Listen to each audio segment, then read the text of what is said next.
Welcome to Dialogue Editing for Motion Pictures. In the last lesson, we looked at the roles that sound editors play in dramatic feature films, with a special focus on dialogue editors. Now we'll discuss why dialogue editing is so important and how it contributes to the success of a film.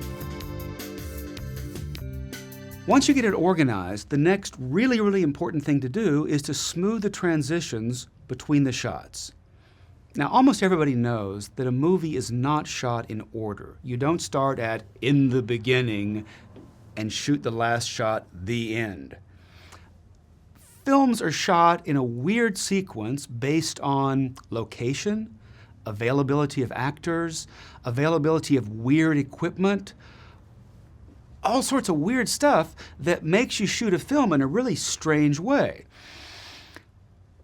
Because of that, and because films are shot with single camera almost always, not with multiple cameras, when you cut from one shot to another shot, there's almost always a difference in the way it sounds. So when you piece them together, you hear changes, not only in the voice quality, but in the sound behind the words, which is called room tone. The problem with that is that if you hear too much of that, it gets in the way of the fantasy of the movie. People really want to believe that if there's two people talking to each other in a scene, that they were really there, they're really talking to each other. Hogwash. Maybe they weren't. Maybe they shot the two-shot when they were together, then this actor had to go to London to do a play, so they shot this actor's stuff, and 2 weeks later they shot this actor's side because she was available. Well, when you piece all this stuff together, it's bumpy. The problem with that is this bumpiness interferes with your brain's desire to make it a scene, make it real. You hear enough of that for a whole movie and you quit believing it, or at least you go, there's something wrong with this movie. Maybe it's out of focus, maybe it's the acting, I don't know, but it doesn't work for me. So a very important part of our job is to smooth out these shots so that this actor and this actor talking to each other really feel like they're talking to each other and they're not shot 3 weeks apart. Now, whenever you shoot a film, it's full of noises. It's full of noises from the set. You might have, there's all these people in the room, all the crew. Somebody might step or something and there might be a little footstep sound. Or if there's a dolly moving the camera or a crane, that always makes noise. So you've got to deal with these things.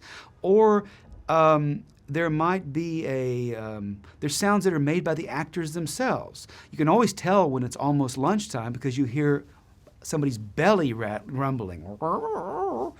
Or if you're dealing with an older person who has teeth work, dental work, you get all sorts of chomping and chlumping sounds, which they're neither very attractive, nor do they help the story.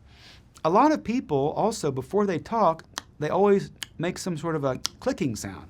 I don't know why, but certain people just do. Certain cultures actually do that. So you got to get rid of these things because they make you crazy. They get in the way of the dialogue.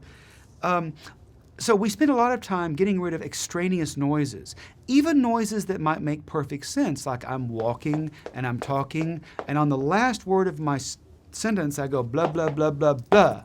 And as I say my last blah, I have a foot that's knocking the ground.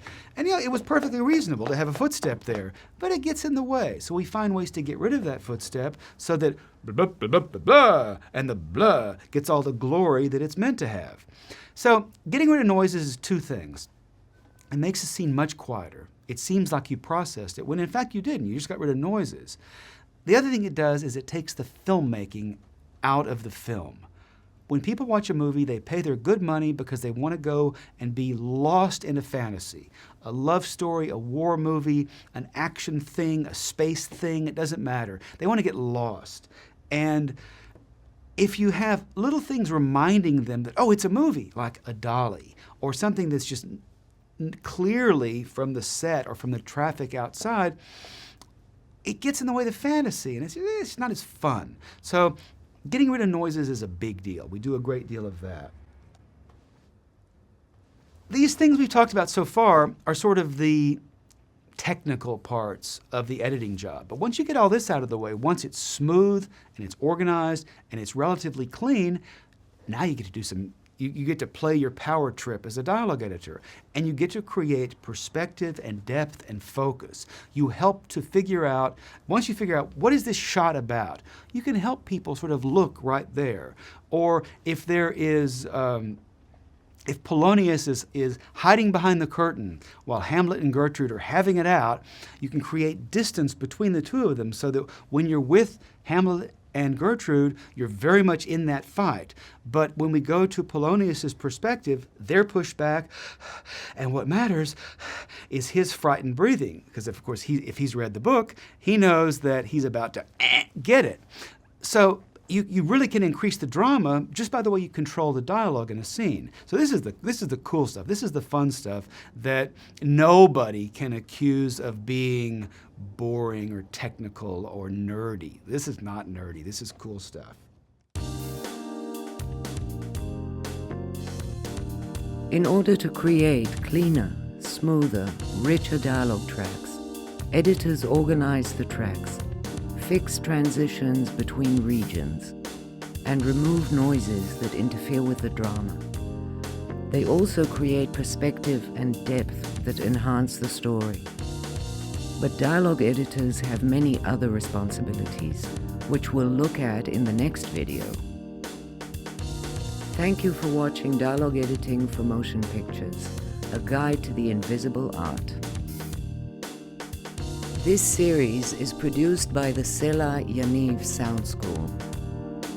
Dialogue Editing for Motion Pictures, a guide to the invisible art, is available from Amazon and other online booksellers.